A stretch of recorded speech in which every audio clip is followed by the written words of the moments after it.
Vic Halom. Taken by Porterfield, and that's good, and it's there! It's there from Vic Halom. They said he was trouble, said he was hard to handle, said he didn't know when to shut up, and then they erased him, like it was his fault they built the system that broke him. Vic Halom didn't play the game like a gentleman. He played it like it owed him. And when the crowd roared, it wasn't for tricks. It was for tackles that bent defenders backwards, and goals that ripped clean through the silence. He scored 131 times, played 452 games, took Sunderland through a final they weren't supposed to reach, and still never got a cap. He tore into Derby with a hat-trick, beat Arsenal in a semi-final, shut Leeds down in the game of his life, and when it was over they called him difficult, said he didn't smile for the press, said he didn't play the part so they cut him loose. Let the league forget him, let the history books close. Even when he built a club back from scratch, even when he managed through politics and boardroom betrayal, they turned away again. Because Vic Halom never asked for protection, never played the PR game, and football never forgives that. Subscribe if you still believe the erased deserve to be remembered. Victor Lewis Halom, born in 1948, to a family that had already lost too much. They didn't come to England by choice, they came because the war left them nowhere else to go. His father had Hungarian roots and was a good footballer who trained Vic. His mother had Russian and Ukrainian ancestry. Parents met in a German labour camp during World War II. They spoke German at home, not because they were proud of it, but because it was the only language both had left. He grew up hearing tension more than love, structure more than softness.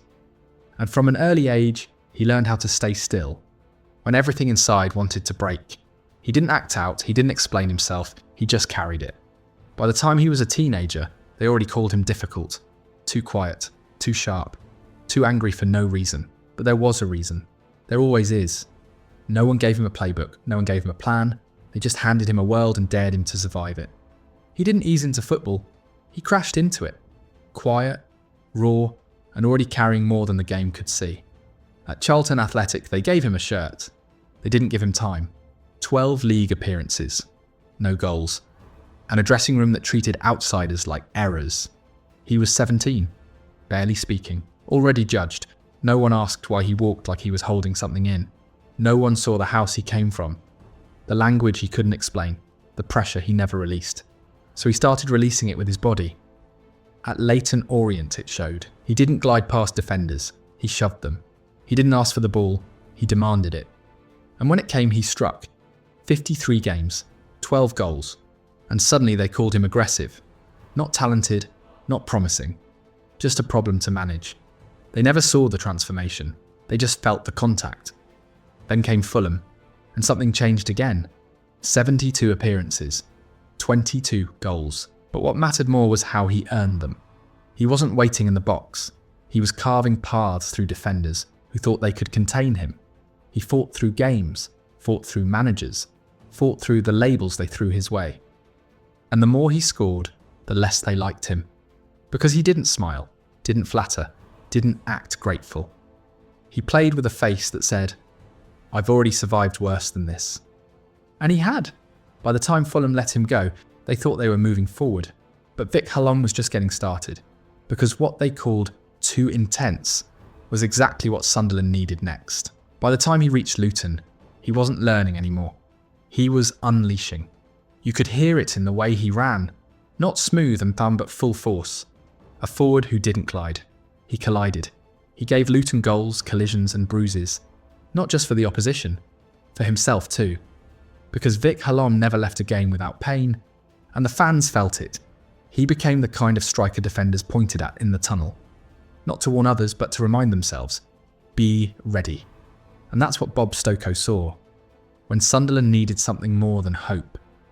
He didn't buy a finisher, he brought in a fighter. Halom arrived just before the 73 Cup run, right before the club changed forever. And the moment he walked into Roker Park, you could feel it. There was pressure in the air, and he was breathing it in like oxygen.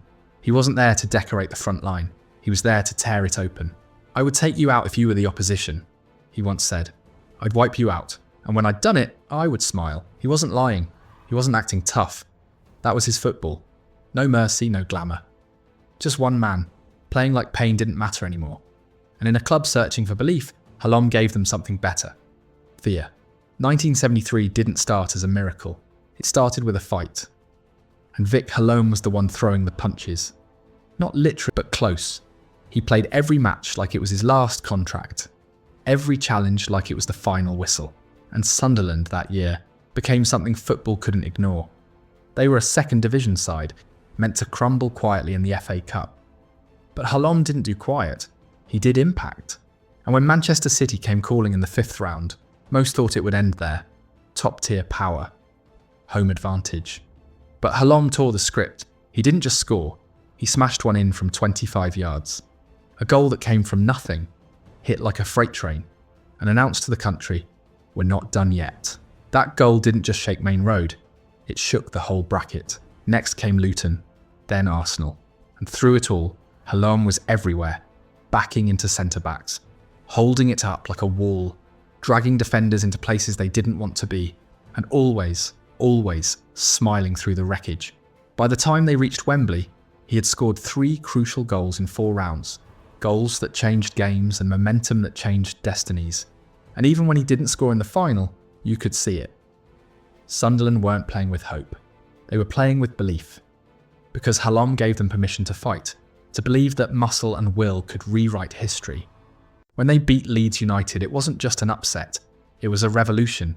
And Vic Halom, with mud on his knees and bruises on his ribs, stood as the symbol of it all. A working-class striker who scared England, not with flair but with force. But football never lets you stand too long. Not when you're working class. Not when you're loud, proud and unwilling to bow. Vic Halom had helped rewrite Sunderland's history, but the system, it doesn't write thank you notes, it moves on. And by 1976, Halom was 28, fighting harder just to stay on the pitch. Injuries, politics and whispers behind the scenes. The press called it a loss of form. The board called it contract difficulties. But those who knew, they saw the shift. He wasn't being dropped, he was being erased. And Halom being Halom didn't fade quietly. He walked out of Sunderland after 113 games and 35 goals. His name in the stands but not in the manager's plans. The fans didn't get an explanation, just a headline, just a memory. He joined Oldham Athletic, then Rotherham, still scoring, still battling, but always outside the spotlight now. One moment he was lifting the FA Cup. The next, he was a warning. Because English football never quite knew what to do with men like him. Men who refused to nod, refused to flatter, refused to shrink. So they said his best days were behind him. As if 29 was old. As if honesty was a problem. But Halom wasn't done. Not yet. He had a new war to fight. A new arena. And a new reason to prove the doubters wrong. Because while football left him behind, he wasn't finished with football. Vic Halom had broken bones, not boards. But now, the game asked him to build. After a spell in Norway with Bergsøy, where wind beat harder than most centre-backs ever could, he returned to England with a new idea. Build a team. From nothing. Barrow wasn't glamorous. Just cold terraces, cracked seats, and a budget that could barely buy boots. But they gave him the title, player manager. And Halom made it mean something. He shaped that team like a mirror of himself. Tough, relentless, and not afraid of a 6-hour drive to play on mud. He recruited smart, trained harder, taught them that if no one believed in you, you'd better believe in each other. And slowly, Barrow rose. 1983 to 84, a working-class miracle. Barrow stormed the Northern Premier League, dragging themselves back into the Vauxhall Conference. Crowds grew. Fans started chanting his name. For the first time in his life, Vic Halom wasn't the outsider. He was the architect, not the hammer. He had a club. He had a philosophy. He had the proof that he could manage and win. And then came the call. Rochdale, the Football League, the old world that once rejected him, finally opened its door. Vic Halom said yes, because after all those years in the shadows, he believed it was time to step into the light. Rochdale looked like a reward, but it became a lesson, the kind that breaks your trust forever. Halom walked in like a man with a plan, cleared the old wood, brought in battle-tested players from Oldham, tried to build something real, a football team with spine, rhythm, and belief. And for a while it worked. Rochdale found form. They climbed. They battled. They faced Manchester United in the FA Cup. A clash of dreams and giants. It looked like Vic Halom had proved it. But behind closed doors, the knives were out. A bad signing, Mossman, cast a shadow. The chairman whispered about money. High earners had to go. Football reasons were replaced by account sheets. Then the hammer blow. They sold Steve Taylor, the heartbeat striker, over Halom's objections. And the squad broke. Results collapsed. And with them, the belief. He was sacked. No parade. No thank you. Just a walk away from Scotland. Shoulders stiff with anger and regret. Years later, fans would still say it. Leaving Barrow for Rochdale was the worst decision of his life. But fate wasn't done yet. Burton Albion gave him a chance. 21 days. Just 21. Another chairman. Another clash. Another goodbye. Vic Halom could take a tackle. He could silence the cop. He could lift a club on his back. But no one ever taught him how to survive a boardroom. On the pitch, he could fight men. Off it, he lost to meetings and minutes he never controlled. They don't chant his name in stadiums. They don't hang his photo in the halls of greatness. But wherever there was a fight worth taking, Vic Halom was there. His parents were refugees. He grew up in the coal, dark towns of England. He built everything with bruises, not privilege. And when the spotlight moved on, he didn't chase it. He built a new life, quietly. He left the pitch, but never the game. He ran a customer service firm. He scouted talent in Eastern Europe. Players like Jako and Mandzukic, spotted cheap, ignored by the big clubs. Returned to England from Bulgaria. Now lives in Chesterfield near family. Still calls Sunderland home. An old warrior now, 77 years old. Sometimes seen in the stands. Just another face in the cold. He has children. Grandchildren. A full life, far beyond the headlines. But still, there's a silence around his name. Let the record be clear. 452 games. 131 goals. Led Barrow to promotion.